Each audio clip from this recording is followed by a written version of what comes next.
Sadashivasamarambham Shankaracharya Madhyamam Asmadacharya Paryantam Vande Guru Paramparam. Om tu Sahanau Bhunaktu Sahabiryankaravavahai Tejasvinavadhitamastu ma Vidvishavahai. Om Shanti Shanti Shanti. So we were looking at what is Vedanta, because this particular text itself is the essence of Vedanta, correct? It is called Vedanta Sara. So the author is trying to present the essence of Vedanta according to whatever understanding he has or whatever he has studied. Then Vedanta itself is said as Upanishad, Pramanam. These are the two words which are used for defining what is Vedanta. Upanishad Pramanam. So Vedanto Nama Upanishad Pramanam.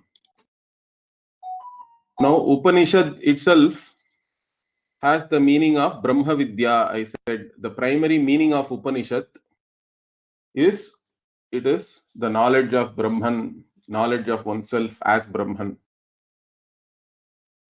But the book also is called Upanishad because it is revealing this knowledge. And since it is revealing it, it is a means of knowledge. Pramanam means means of knowledge. And we also quickly saw that a means of knowledge has certain characteristics, one of which is that it has to reveal something which is not known through any other means of knowledge. Now, what are the other means of knowledge in general? There is sensory perception and there is anumana.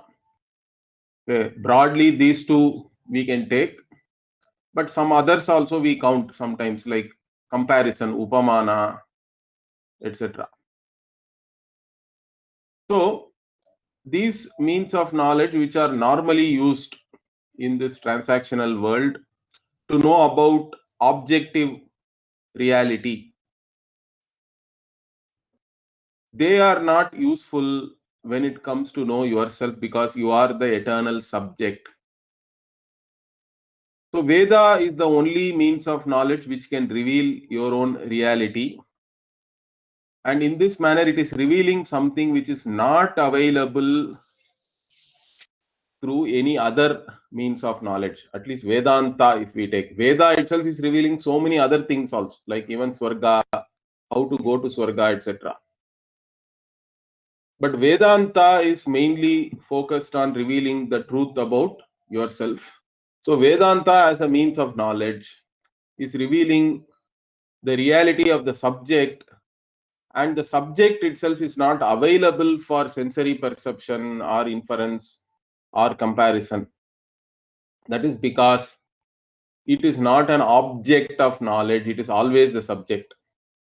The other means of knowledge, they are only useful to know objects which are different from the subject. So this is where Vedanta as a means of knowledge is very important. And this is the reason why Vedanta is not scientific also. This is one more confusion is going on. Everybody wants to say everything is science. They all have some attachment with science, I think. Just by putting the word scientific, they think that it is something valid. I think that is the underlying meaning of saying something is scientific. But what I would say is being scientific and something being valid are not the same. Just by saying scientific, we cannot say it is valid. Lot of scientific things have been found out to be invalid later on. It has got nothing to do with validity. In fact, for us, each means of knowledge is self-valid. Okay, it is valid until it is proved that it is not valid, it is negated. So, two characteristics of pramana: one is it has to reveal something which is unique, another is it has to reveal something which cannot be negated. Anadhigatam, abadhitam, we say. Now, the scientific confusion is there because everybody is seeking validity outside whatever is the whatever is inherently there in the means of knowledge itself, which itself is something not correct. That means they don't have an understanding of what is a means of knowledge. If everybody understands that means of knowledge, all means of knowledge are self-valid, then they won't be seeking any validity by saying that it is scientific. Correct? So, in fact, Veda should not be scientific, is what I would say. Because if it is scientific, then I would rather study science and not study Vedanta itself. Okay. And our traditional understanding also, I told you, प्रत्यक्षेन अनुमित्या वा यस्तु उपायो न बुध्यते येनम विदन्ति वेदेन तस्माद् वेदस्य वेदता. Like that, our Sayanacharya in the Rigveda Bhashya Bhumika, he says that in the introduction to Rigveda Bhashya, how is he presenting what is a Veda? Veda means it has to reveal to me something which is not available through pratyaksha or anumana. And all science is nothing but pratyaksha and anumana. Understand that. So that which is not available through science only is revealed by the Veda and also Vedanta, which is part of the Veda. And that is what we are interested in really, because we want the Veda to reveal to us something which we cannot otherwise know. Why should it restate whatever can be already known through sense organs and inference? It is then only restatement. It is called Anuvada. Anuvada is not a pramana. Understand that. Of course, Veda does state certain scientific truths also, which is also something which is amazing, because for the time, whatever, it is very old, we can say it is ancient. We say that it is also Apaurusheya. The Veda itself is not from any one particular intellect. It is revealed by Ishvara to the rishis, and then the rishis have then revealed it or whatever, taught it to their students, and like that it is coming in a certain parampara, in a lineage. So there is a teacher-student lineage there. So here, Upanishad as a pramanam, you have to understand. That is the crux of being a student of Vedanta. If you don't understand that properly, then it will become a search for some special experience and all that. And it can be very frustrating also. So this point is very important, that Upanishad is a pramana. And again, not only Upanishad, whatever helps you to understand the Upanishad also is a pramana for us, and it is Vedanta. Tad upakarini shariraka sutradini cha. So shariraka means sharira eva shariraka. Sharirake bhavaha, that which is there in the sharira, something about that is called shariraka. And what is there in the sharira? Whatever the individual self. And Brahma Sutra is also called Shariraka Sutra because it is analyzing the reality of the individual self based on different Upanishad Vakyas. What the Upanishad is actually revealing about this individual self, it is analyzing. It's an analysis. Okay, it is an analytical text. Shariraka Sutra. Of course, it has its own Bhashya. Shankara has written a Bhashya, others have written commentary on Shankara's Bhashya. Like that, there is a huge literature is there. All of them, Shariraka Sutra, Adi Pada is there, etc. Adi means etc. In that Adi, we have to add Bhagavad Gita, all the Smritis, and we have to add different commentaries on commentaries, Vartika, Tippani, Tika, and all that. Okay. All of them are Vedanta only for us. Okay. So this is Vedanta. Now, whenever we start the study of any Shastra, we have to understand something called Anubandha. That is the traditional way of studying. Unless you understand this Anubandha, your entry into the Shastra is not very useful. You may not know why you are studying something. So you are, or whether you have the prerequisite to study it. All these things you have to know. Then only your study will be fruitful. So that's why always they say that you have to know the Anubandha. These Anubandha literally means an attachment, okay, or connection, we can say, something which is connected. So what are the connections with the text and the one who is studying and why one is studying something, all this clear. With that clarity, if you study, then you will get whatever you are supposed to get. Otherwise, the whole ocean may be yours, but you are only going with a mug to pick up something, correct? You are not really getting whatever is available there. So here, this Anubandha itself is normally called Anubandha Chatushtaya because there are fourfold connections are there. Fourfold connections are there. What are these fourfold connections with reference to any textual study? Okay, if you are going to study some text, four connections we have to understand. One is, what is the Vishaya? It all starts with the Vishaya, correct? If you want to talk also, you should have some Vishaya. Some subject matter has to be there. Without the subject matter, nobody can talk. In fact, there are people who talk even without any subject matter. Nowadays, you open any TV debate and all that, they all they don't talk whatever. Even if you ask a question, that person will answer something which will be tangential, which will not be having any connection, but they anyway say something. It should not be like that. Okay, has to be a Vishaya. So first we have to understand what is the Vishaya. Then who is the Adhikari? Who is qualified to study that? Correct? Adhikari, Vishaya. These two are very, very important. Then there is Prayojana also. What is the result of studying the text? And then you have to understand the Sambandha, the connections between all these three things. So these four things are called Anubandha Chatushtaya, and one has to have a certain knowledge of that before we start studying any text. So that's what here the author is saying. Asya Vedanta Prakaranatvat tadiyaihi eva anubandaihi tadvatta siddhehe nate prithag alochaniyaha. So what he is saying is Asya Vedanta Prakaranatvat. So this Vedanta Sara is a Prakarana Grantha.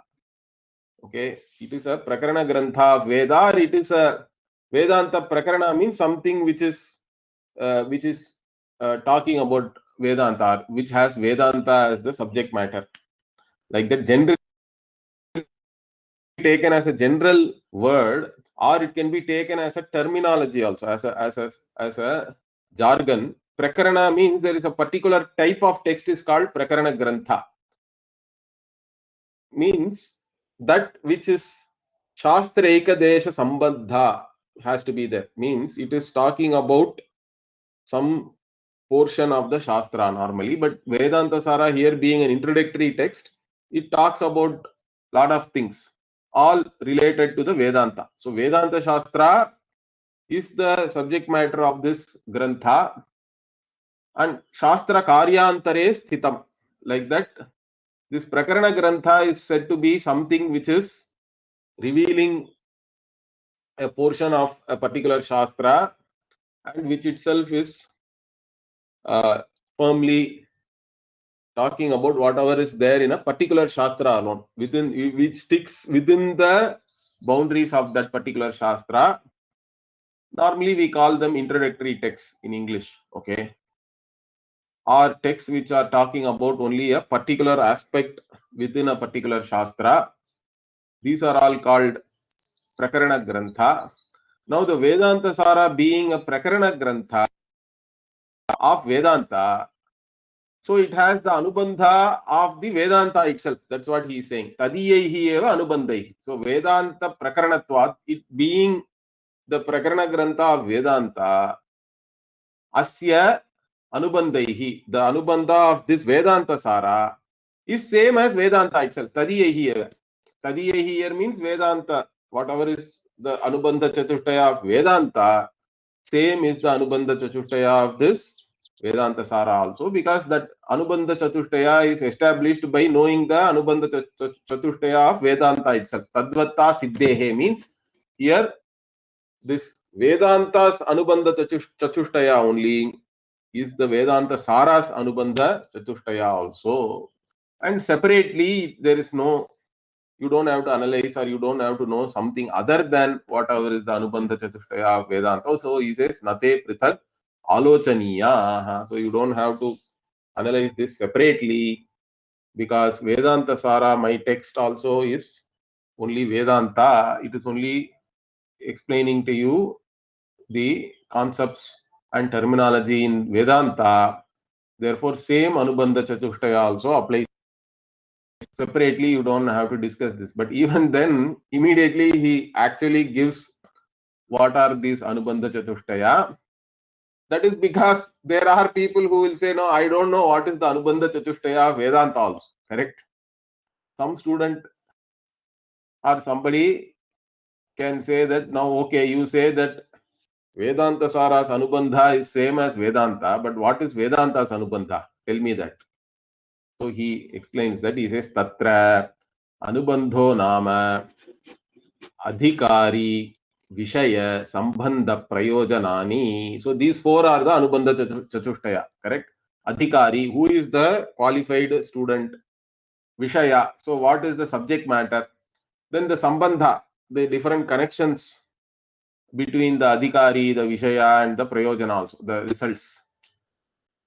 Okay, and Prayojanani itself is the Prayojana is the result or the what is the purpose of study.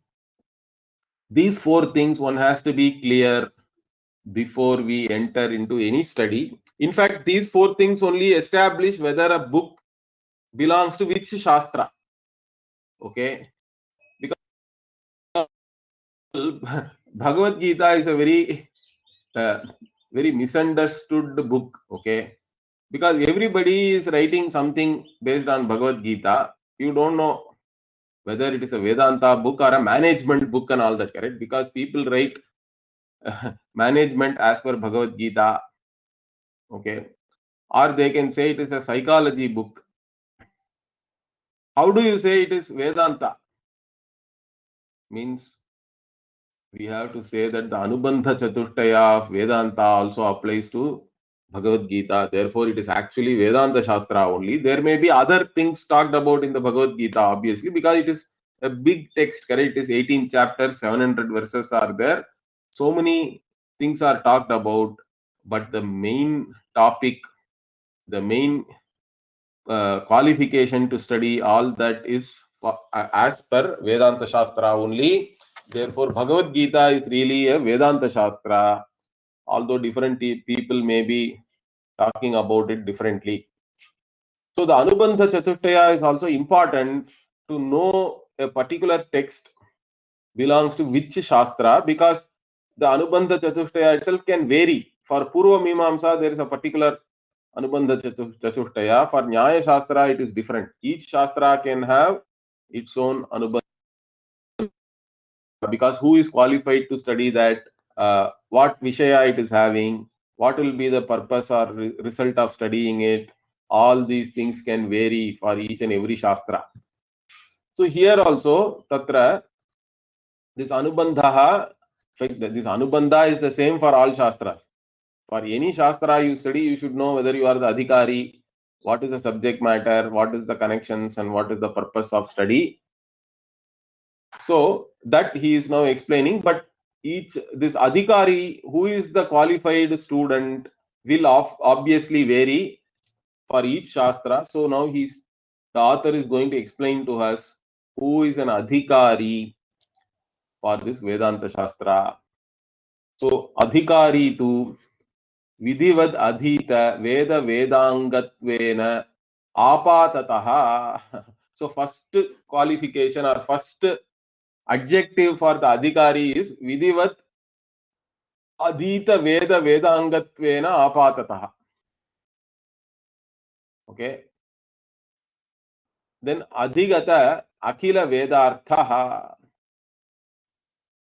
Asmin Janmani Janmantareva Kamya Nishiddha Varjana Purassaram Nitya Naimittika Prayaschitta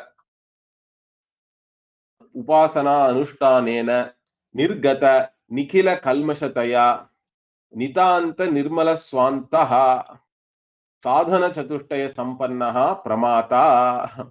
So this is a very big definition he is giving for who is an adhikari for Vedanta Shastra. Basically, adhikari to pramata, like this we can connect. Everything is all other things are adjectives to this pramata only. So pramata means you are a knower. You have to be interested in knowing, correct? First, whenever you are studying some book, if you are interested to know whatever is there in that book, only you will be qualified. The first thing is you have to be a knower. But what kind of a knower? Means sadhana chatushtaya sampannaha pramata. You should have fourfold chatushtaya. Okay, sadhana chatushtaya means fourfold qualifications are also there. One who is endowed with fourfold qualifications. What are the sadhana chatushtaya? We'll see later. We'll anyway see that. In fact, in a simple form, if you want to say who is an adhikari, normally we say sadhana chatushtaya sampannaha. The one who is having fourfold qualifications. With these fourfold qualifications is the qualified student for Vedanta. But here, this author is also giving certain other important things. Let us see them. One he says is you have to have studied the Veda and Vedanga itself. Okay, Vidivat, that too Vidivat means you should have studied it according to the proper traditional method. Okay, prescribed method. Not that you bought some paperback book in some airport and you studied it while air traveling and something, and then you say that okay, I am a Vedavit. It is not like that. Okay, so you should have studied the Veda by going to a Veda Pathashala from a guru properly. Not only Veda, he says Veda Anga also, because Veda, there are 4 Vedas, of course. So everybody is expected to study their Swashakha. So if you are a Yajurvedi, you have to study Yajurveda. If you are a Samavedi, you have to study Samaveda.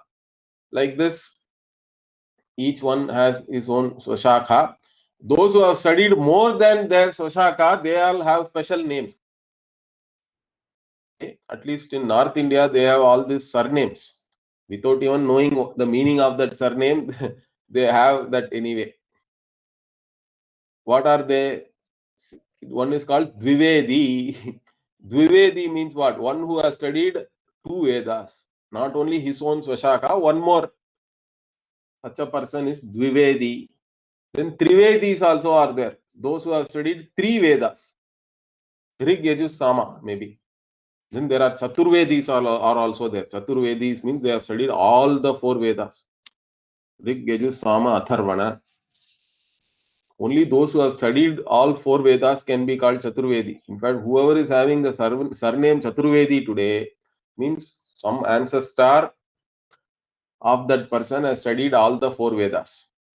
And normally, if you go and study the Veda, not you just don't memorize. Of course, Veda Adhyayana means you memorize the entire corpus of this Vedic literature, correct? Whatever, if it is Yajurveda, means you memorize the Samhita, the Brahmana portions, all those things of the Yajurveda. Aranyaka also you study. And you have to memorize it, you have to chant it with certain swara also. There are intonations are there.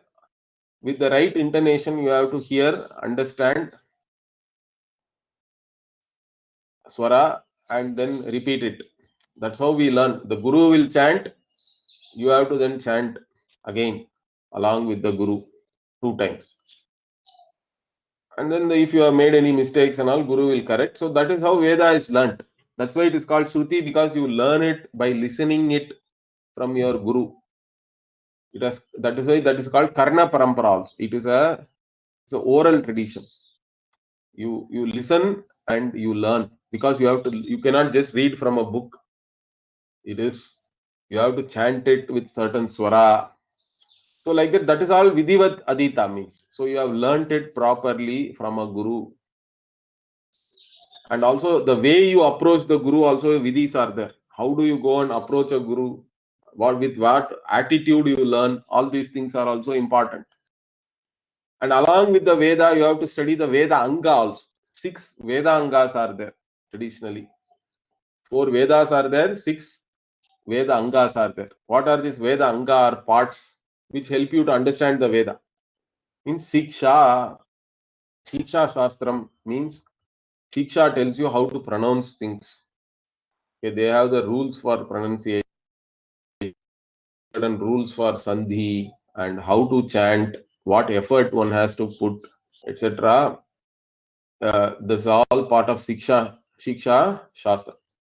Then Kalpa, Shiksha Kalpam.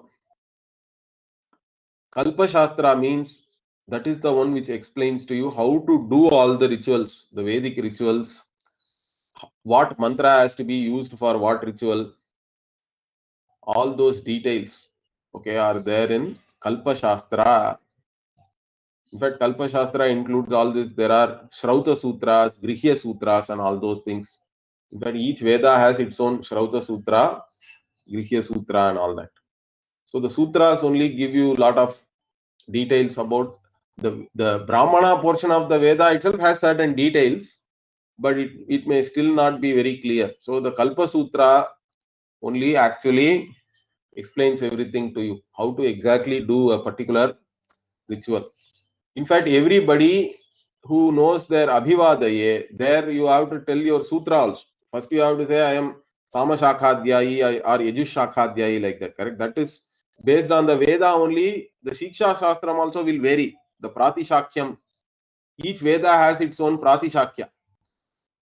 Okay, and even how you pronounce certain things varies with the Veda. So with the Veda, and Kalpa Sutra obviously will vary. Okay, you have to also tell your sutra there, like Apastamba Sutraha, Drahyayana Sutraha, like that, which sutra you follow. Then Shiksha Kalpam Niruktam. How do you understand the Vedic words? Our oldest Nirukta is like a dictionary or thesaurus. The oldest dictionary in the world is Niruktam only. Okay. So Nighantu also we say. Niruktam and Nighantu. Nirukta. Yaska has written a Nirukta. From that only we understand the meaning of the Vedic words. So Niruktam is very important to understand the meaning. Otherwise, you are only carrying. In fact, if you understand the meaning and do any ritual or even chant any mantra, it is becoming more viryavat taram. It is said. The Shastra itself says that, of course, even if you don't understand and chant a mantra, it has some effect. But if you understand the meaning and then do something, then it has more power. The effect is better. So one has to always also know the meaning, whatever rituals you are doing, whatever mantra you are chanting. And so Nirukta is very important. So Shiksha, Kalpam, Niruktam, Chandas. Chandas means again Veda has all these verses, correct? The Samhita portion is all metrical. So what meter? So Gayatri, Ushnik, Anuštubh, Trishtubh. Like this, there are so many Vedic meters are there. Gayatri means 24 matras are there. Ushnik means 28 is there. Correct? Anuštubh means 32 matras, like this. And again in the math, if 32 is there, again in each pada, in each quarter, how many matras will be there, and within that, where the dirgha should be there, where the hrasva should be there, where the long vowel should be there, where the short vowel should be there. All rules are there for all these things, for different meters. So the meters also one has to have a certain understanding in which meter a particular Vedic mantra is set to. So that is all Chandas. Then Vyakaranam. Again, without Vyakaranam, you won't be, even though you know the individual word meaning, if you have to understand the entire meaning of a sentence, how each word is connected to each other, all those things are important, correct? How will you know that? That is all coming from Vyakaranam, grammar. So grammar also is very, very important. Then finally, Jyotisham, knowledge of auspicious times and time in general, correct? Because whenever you do any Vedic ritual, you also have to know how to when to do it. What are the auspicious times? So all these six things also one should study. In fact, that is why normally we have something called upakarma. Okay, it comes sometime now. In fact, later on in August, September, the upakarma time. So the 6 months before upakarma, you do only Veda Adhyanam. Then after upakarma, you study all the Veda Angas. Like this, you have to study both the Veda and the Veda Anga, and then traditionally you have to study it for 12 years. Then only you can become a Veda Adhyanam. You have done completely, you can say. In fact, nowadays most Veda Pathashala also they do not teach these Veda Angas completely. They do teach a little bit, I think, but mainly they are all only memorizing the Veda mantra. And once they have memorized the entire Samhita at least, then they all consider that they are all now Veda, they have done the Veda Dhyana. Okay. But basically you have to also study the Veda Angas. So when you do this study, you have some understanding, correct? General understanding of even the Vedanta parts. Because if you study the Veda, you also, if you study the Yajurveda, then you have to chant the Taittiriya Upanishad, Mahanarayana Upanishad, and all that. If you study Shukla Yajurveda, then there is Ishavasya Upanishad is there. Like this, different Upanishads, Aranyakas, all those things also you chant. And some meaning also you understand because you have studied and you have studied the Vyakarana, Nirukta, etc. Correct? Some amount of meaning also you have studied. You have some idea. The language you have, grammar you have. Now, but that is still only a very superficial understanding, we can say. That is what is called apatata jnanam. Apatataha. By doing this Veda Adhyayana, along with the Vedangas you study, you have a superficial understanding of the subject matter because anyway you have memorized and you have some understanding of that. So adhigata akhila vedarthaha, but it is apatataha. So you have some understanding of the entire meaning of the Vedas, but it is only superficial. You have not analyzed and understood it completely, properly, but you are now qualified to do that. That is the whole idea. So if you have initially you have a superficial understanding. In fact, nowadays none of us will fit into this particular adjective. Okay, even I have not studied then Veda Adhyanam in the traditional manner. So, but this apatataha adhigata akila vedarthaha part, we can say that we have some understanding, even though we didn't do the Veda Adhyanam or we did not study all the Vedangas. We have some idea about what Vedanta is revealing because we have listened to some public talks of Pujya Swamiji, Chinmayanandji, Dayanandji, Paramarthanandji, like that. We are all talking, correct? All Vedanta gurus are nowadays available even on YouTube. So you have gone and listened to something and you have some superficial understanding about what this Vedanta is. So at least if you have that, okay, so you have apatata jnana. Or even otherwise in our born in India, even all these Puranic stories we hear, correct? Or we have studied some biography of some great saint. That is good enough. Different jnanis have lived here. You have Bhakta Vijayam or some biography of some jnani, Ramana Maharishi, Shivanandaji. All these things also can help you to have a superficial understanding. You get some inspiration at least because there is something more than just going after these pleasures and securities, correct? Wealth, money, etc. Just going after. Otherwise, normal life means what you study, some professional course you should have because you can then get a job. Then you get a job means what? Then you get married, you have children, you go after different types of pleasurable experiences. You want to amass whatever amount of wealth you want. or you amass more than what you need also many times. Later on, only your children and brother-in-law and all those people will be enjoying whatever you have earned. Anyway, that's a different thing. So your life cannot be only pursuit of artha kama. A little bit dharma also you add. Okay, I will do all these things ethically. I also want to earn some punya. Here also I want to be happy. Hereafter also punya will help me to have a happy life.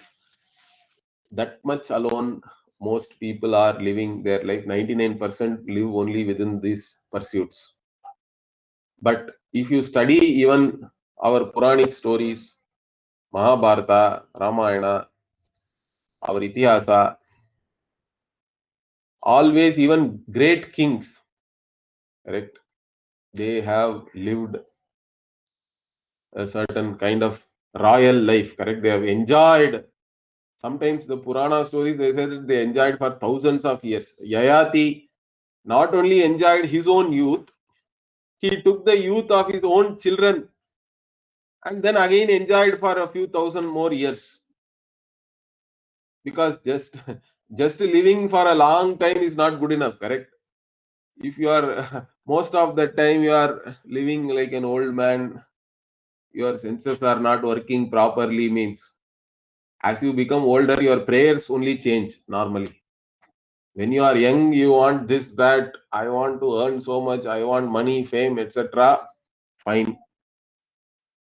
After you become old, what? Your prayer is what? Anayasena maranam, Nyena Jivanam, Dehi me kripaya Shambho. Hey Shambho, give me death without any problems. I should not be in ICU with all sorts of machines and tubes within me. This is the kind of prayer later on. Anyway, so Yayati, I don't know, you can go and read the story of Yayati. He enjoyed life, Artha Kama, but even afterwards, what? He has to go to forest and learn about oneself. So most of our Puranic stories, the kings and all, finally they gave up everything and still they had to pursue something else even after gaining absolute power, wealth, etc. and lot of avenues for pleasure being there. Even after enjoying all that, they are missing something more you have to pursue. That is what is called moksha. So the pursuit of moksha, we all understand through osmosis. If you are born in India, you have been brought up with all these different stories, mother, grandmother and grandfather, or even your parents, or even seeing some serial on TV also. You have some apatata jnanam, or further you have gone and listened to some public talks by some gurus, or you have listened to even YouTube videos. You have apatata jnanam. Okay, you have a superficial idea. Okay, there is something called moksha. It is about knowing oneself, and one has to pursue that. That is supposed to be the greatest pursuit.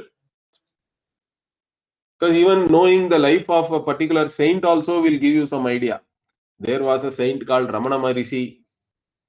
He lived in Tiruvannamalai, a place called Tiruvannamalai. So all his adult life from around 15 years of age till 71 years or something, he lived only within the radius of some 5 kilometers. Okay, 5 kilometers, 7 kilometer radius. That's all. He never went anywhere. He did not own anything. He threw away everything. Finally, he was only wearing a kaupina. That's all was his possession. He threw away everything. Even the last he threw it into the temple tank and he was sitting in one place. Mostly he was sitting in one place in some cave or something. But all the so-called successful people, they all went to him. Once they came to know about him, they all go to him and say, "Hey Bhagavan, teach me, help me. I am in sorrow. So whomever you think is a successful person in life, those who are having power, money, different avenues of pleasure, they are all not really successful, because if they are really successful, they will not be going to somebody who does not have any of that, correct, who is sitting in one place, who doesn't possess anything, but he is still possessing something more than whatever all these people have achieved after all their pursuits. What is that, correct? So if you are an intelligent person, what will you want? I will want whatever Ramana has. I will want whatever all these different, there are so many purushas like that in India, correct? Whatever they achieved is what, because even so called successful people are in sorrow. They are all going and standing in front of these jnanis. So I want whatever they have, these jnanis have. All other things are not really interesting or useful, or it's not going to make me to completely satisfied. So this kind of a certain analysis anybody can do once you have a certain information about all these things. Of course, everybody does not do all this analysis and arrive at arrive at a certain discrimination has to be there, correct? You arrive at a decision that okay, now I want to pursue and achieve whatever this jnani has achieved. That doesn't come to everybody, but whoever has got that, that person is really a qualified person. Okay. Of course, here actually the author is giving us an escape hatch. I told you most nowadays, most or 99% of Vedanta students themselves, nobody has done this Vidhivat Adita Veda Vedanga. Okay, there was one Swamiji called Omkaranandji. He is one of the persons who can claim this, because he did proper Veda Adhyanam, he studied the Vedangas, he was a Vaidika, and then he became a sannyasi. Okay, but nowadays, not many people are there like that. Even my own Guruji, Swami Dayanandji, didn't do Vidhivat Veda Adhyanam. Okay, Chinmayanandji did not do that, Shivanandji did not do that. So, how do we then account for all these jnanis who themselves have not done this Vidhivat Adita? Means Janmani, Iha Janmani, in this Janma, okay, or Janmantare, we have to assume, correct? Even Ramana Maharishi went to only some normal English school, but then how can you say that he has studied all the Shastra? I mean, he has studied in some other Janma, that we can accept, or we have to say that in fact, because many people take the life history of these people and say, okay, Ramana did not have a guru, so I will also not have a guru. That's not the right approach. Understand that. Janmantare, Ramana did not study formally, so I will not study. Means that also is not the correct approach. Because Janmantare, they may have done it, or they would have done it. Bhagavan also says that, correct? In the 6th chapter, Arjuna asks, what about Yoga Brashta? Those who have started this pursuit, those who are mumukshus, they started the Vedanta Shastra Shravana and all that, but somehow they fell apart. Okay, they did not complete it properly, they died prematurely, whatever. So they are all called Yoga Brashta. But then Bhagavan says, Nahi Kalyana Krit Kashchit Durgatim Tata Gachati. So one who has started this auspicious endeavor, Kalyana Krit, will never go to Durgati. So he will enjoy for a long time in a nice loka, or he will be born Athava Yoginamayava Kule Bhavati Dhimatam. He will be born again in the Kula of a yogi. Okay, Dhimatam Yoginam Kule Bhavati. And he further says one interesting thing. Tatratam Buddhi Sanyogam Labate Paurva Dehikam. So once you are born again like this, in the family of yogis, and jnanis, you will have connection with your already whatever you have studied, etc. Also, you will be there with you. So that is how we have all these child prodigies. So tatratam buddhi sanyogam labate paurvadehikam, he says. Whatever buddhi, whatever sukshma sharira, of course the same sukshma sharira only continues. Only the sthula sharira changes even after death and rebirth. But still many of us, we don't remember whatever was there in the previous births and all that, because there is apohana is there. Apohana means you forget everything. That also is Bhagavan only, he says, Matta Smritir Apohanancha. I am only the cause for your, because if we start remembering everything also, it can become a problem. But anyway, but in this case, the Vedanta Shastra, whatever you have studied, whatever samskaras you have gained, that will then be available to you in the next Janma also, he says that, Bhagavan. So like that, Janmantara, whatever. So if you have a ruchi for Vedanta in this life, but you have not done Vidivat, all this Veda Dhyanam, etc., you don't have to despair. At least you can say that I must have done this already in some previous life. So this life now I am continuing from wherever I left. Correct? So that is there. Janmantare va. Okay. So you have studied the Vedangas. You have studied all the Upanishads. You have superficial knowledge. You have at least an idea that I have to pursue moksha. Moksha is the ultimate pursuit. I have to pursue that, and that involves knowing my own reality. And the Upanishads are going to teach me about that. All that, some idea is there. But even then, you have to still prepare yourself intellectually and emotionally. The emotional maturity, intellectual maturity is very, very important. So the intellectual maturity comes by doing Veda Adhyanam to an extent and studying the Vedangas and all that, correct? But still, emotional maturity is very important. So nowadays, intellectual maturity will come because you are going through schooling, so many years, 12 years of schooling, or if you include LKG, UKG and all that, 14 years of schooling, then again 3 years or 5 years of college education and all that. So you have some intellectual maturity, some capacity to analyze, think with reason, analyze things and understand. All these things you should have. Some amount of ability is there. But that doesn't mean that you are emotionally mature. And also the way you have to be mature for being a Vedanta student is again different. A Vedanta student is a mumukshu, is the one who is interested in complete freedom from all limitations, total freedom. So if you are interested in freedom from all limitations, then you cannot be still pursuing karma, which is giving you only limited results.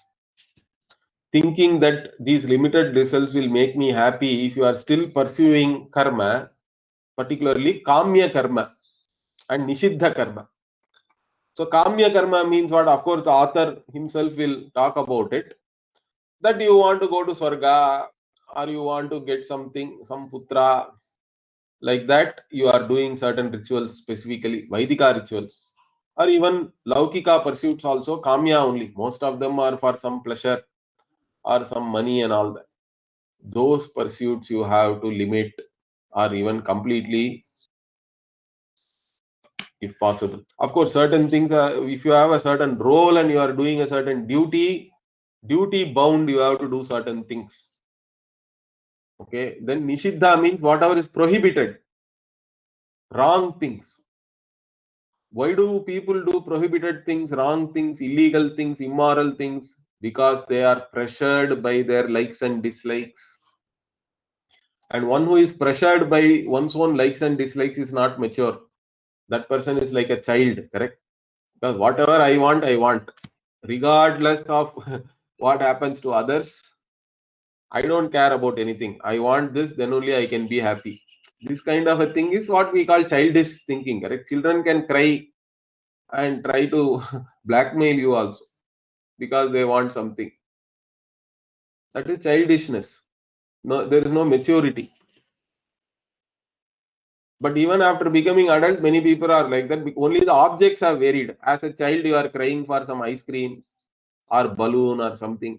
After you have become adult, you are similarly crying for something else. That's all. So if it is like that, then you are not qualified for Vedanta, because you are still going after limited things which are anyway not going to satisfy you. It will not giving you lasting satisfaction. Any kamya karma you should not do. Nishiddha karma, no, because nishiddha karma means it's a papa. It's only going to give you papa. It's both maybe a little bit of pleasure you get from the drishta phala, but adrishtam is going to be papa. Even in drishta you will have guilt, fear, etc. So nishiddha karma and kamya karma. So nishiddha kamya varjana purassaram means one who has given up this kamya karma and nishiddha karma. You have to be such a person. And one who is only doing nitya and naimittika prayaschitta upasana anushtanena. Okay, you are doing nitya every day. You are supposed to do prayers, pancha maha yajna. Correct. Everybody has certain karma you have to do, mandated karma. Daily one has to do. That is all nitya karma. Mandatory daily whatever you have to do, your duties. Naimittika means again occasional. Okay, during a grahana, you have to do some tarpanam, you have to do japam, all these dana. Like this naimittika, you go on a yatra, you go to some kshetra, you have to do certain karma, all that you do. And prayaschitta also one has to do. You have every day, in fact, we have to do prayaschitta. Because we don't know what all papa we have done. Every day, some papa also is going to fructify, some punya also will fructify. That is your daily experience. And so to neutralize your papa and enhance your punya, one can do prayaschitta karma also. Okay, expiatory rites. And then upasana, you have to do japa. Upasana is mainly mental activity, because nitya naimitika prayaschitta are all kaikam karma. You have to do physically also. Of course, physically when you do, mind also is involved, but only with mind if you do, that is the upasana, mental activity. That also you have to do. All this anusthana you are doing, all these practices, you are following. Such a person, for such a person, what? Everything nirgata nikhila kalmashataya. So for such a person, if you are doing all these things, you are avoiding kamya and nishiddha karma, and you are doing nitya naimittika prayaschitta and upasana. Because of this, what? By this practice, this person also has now become nirgata nikhila kalmashataya. So from whom all the kalmashas are gone. Kalmasha means you can say afflictions. You don't have any conflict. You are peaceful. You know what you are pursuing. There is clarity. There are no conflicts. Conflict is there only one who is having all this ragadvesha, likes and dislikes. For this person, the likes and dislikes are not guiding this person, or not controlling this person. Correct? You are the master of your likes and dislikes, means then you have certain clarity, certain peace also you have. There are no afflictions. Otherwise, what if you have likes and dislikes? What is the affliction? Means whatever I like is either illegal, immoral, or calorific. This is the problem. Correct? Everybody's problem is what? You know what is right and what is wrong, but you have your own likes and dislikes. If those two are not in tune with each other, there is always confusion, problem. And if you do something wrong, then guilt, fear, all these afflictions are there. But for the one who is not having all these problems, then what? Nitanta nirmala swantaha. So swantaha means here antakarana. Your internal organ antakarana is always nirmala. It is not mala in this context is ragadvesha only. Okay, ragadvesha, all this, or you can also add certain other things, kama, krodha, lobha, moha, mada, matsarya, also we say, correct? Shad ripuhu, 6 enemies. All these things are not there for a person, such a person, and one who is also endowed with the fourfold qualifications. In fact, we'll specifically see what are these fourfold qualifications later on. So I'm not going to expand on them, but generally the fourfold qualifications are viveka, vairagya, okay, samadhi, shatka, sampattihi, and mumukshutvam. We say those are the fourfold qualifications. Viveka means a discrimination. You have a certain discrimination, and you have come to a certain understanding about what is limitless, what is limited, what is eternal, what is ephemeral.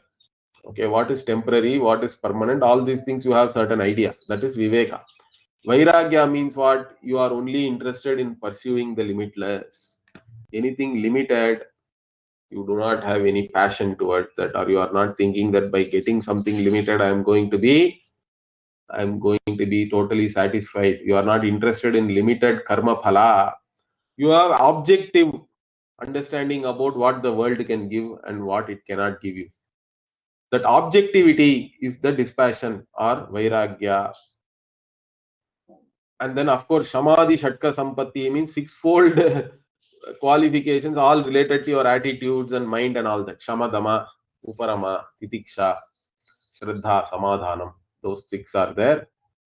And then mumukshutvam is the most important thing. The desire to have this freedom from all limitations. Those are the sadhana chatushtaya. So one who is endowed with all these things and one whose mind is without any ragadvesha and all this kama, krodha, lobha, moha, mada, matsarya. And how does one arrive at that position? Because one has done Veda Dhyanam, one who is doing only Nitya Naimittika, Prayaschitta Upasanas, and one who is avoiding all kinds of Kamya and Nishiddha Karma, and one who has done the Veda Dhyanam, etc., and has a certain superficial knowledge about the subject matter, and such a person who is interested in gaining moksha and who is a knower, correct? Who is interested in knowing this subject matter and who is interested in moksha, he is the adhikari. Okay, so that is the adhikari. I think we have understood that hopefully. Other things we'll see. In fact, he has introduced all this kamya, nishiddha, and all that. Each and every term he talks about here, he himself will give the meaning of that. So those things we'll see next week. Om Purnamadah Purnamidam Purnat Purnamudachyate Purnasya Purnamadaya Purnamevavashishyate. Om Shanti Shanti Shanti. Harihi Om Shri